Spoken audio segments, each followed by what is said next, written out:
As you come up to 10, that is their God. That is 10. That is the hermaphrodite. But if you stop at 9 and you skip to 11, skipping God, then you are a Luciferian. Because 11 is the number of the magician. It's the one step above. Once you have accomplished the tree of life, you are now the magician. You are one above 10. But they're doing it by skipping God. That's the symbolism of 9/11.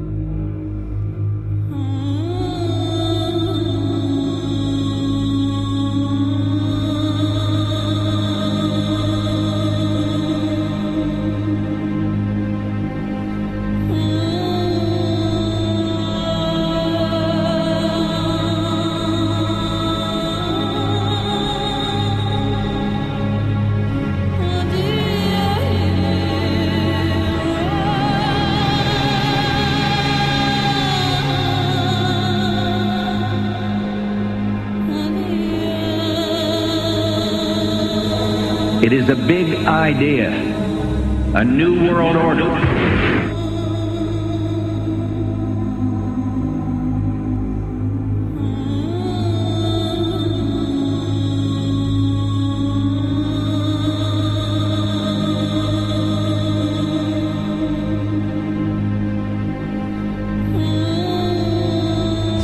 We were on assignment. We were supposed to kill two birds with one stone.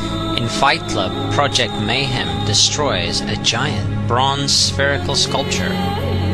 This seems an obvious reference to the sphere at the World Trade Center complex. Trust me, everything's gonna be fine. In a pivotal scene reminiscent of 9/11, we see the destruction of skyscrapers and the change of a skyline. Second anniversary of the 9/11 attack on the World Trade Center, George Bush asked for an $87 billion increase in military spending.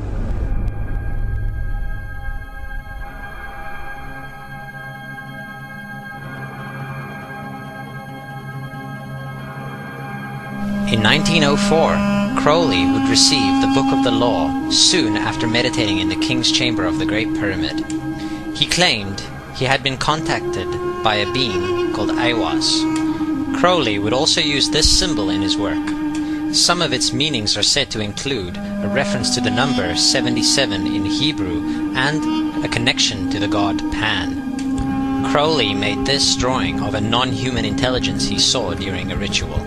Synchronous 23 has made the connection between Aiwass and the Wizard of Oz, and has further pointed out the similarities between Crowley's grey alien-like drawing and the depiction of the projection of the Wizard of Oz in the film version.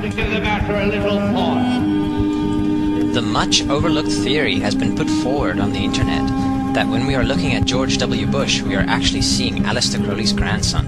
I have suggested that this video footage of George W. Bush reading The Pet Goat, coinciding with the start of the 9/11 mega ritual, is in fact a dedication of the 9/11 mega ritual to the great god Pan by Aleister Crowley's grandson.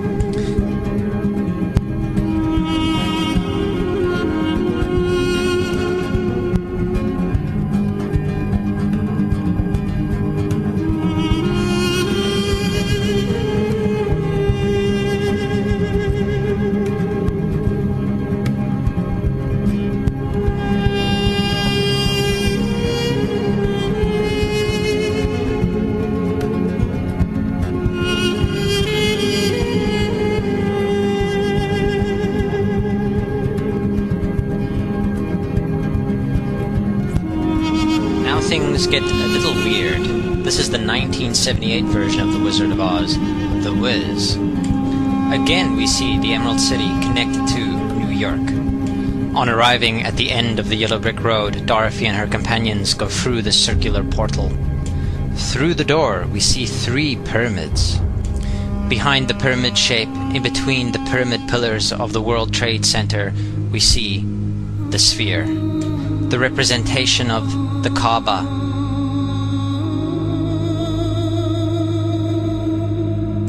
The inhabitants of Oz dance around the sphere in ritualistic fashion. Fashioned in giant letters over the dome of the sphere, we see the word Oz. Oz, symbols of Pan and Aiwass, seen smack at the heart where the new Aeon was ushered in. and where the Stargate was opened.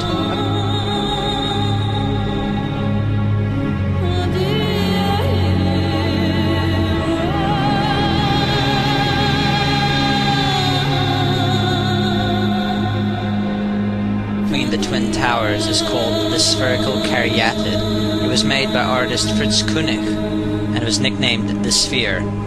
We see that Koenig made this thing in Bavaria, the same place where the Illuminati was founded.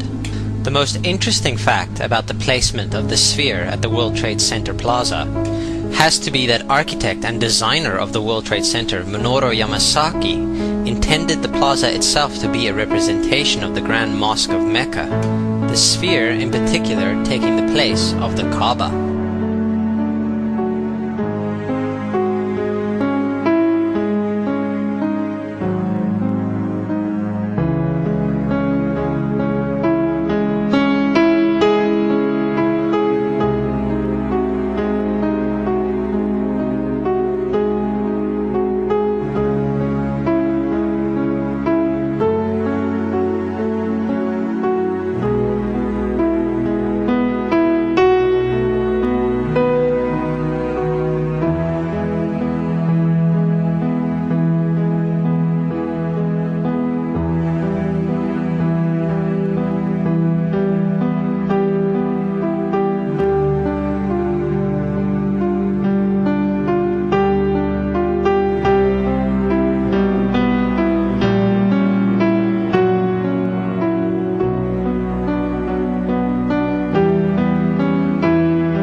So, my friends, it's time you start placing your faith and your dedication to the one and only God, the everlasting creator of everything on earth and in the universe. He is greater than anything our minds can comprehend. Do you know how many times Muslims are required to circle the Kaaba when they visit it?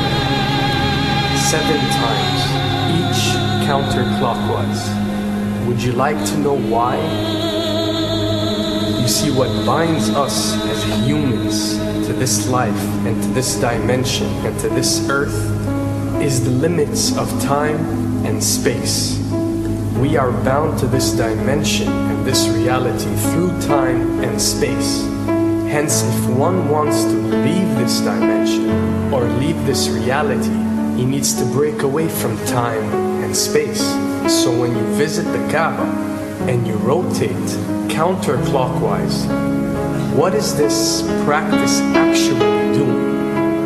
It is literally helping you elevate your soul and elevating yourself to break away from time and space so you can touch something so unique and so beautiful and so powerful that it changes your life forever. And if you don't believe me, ask anyone who has visited the Kaaba how he or she felt or how their lives have changed ever since.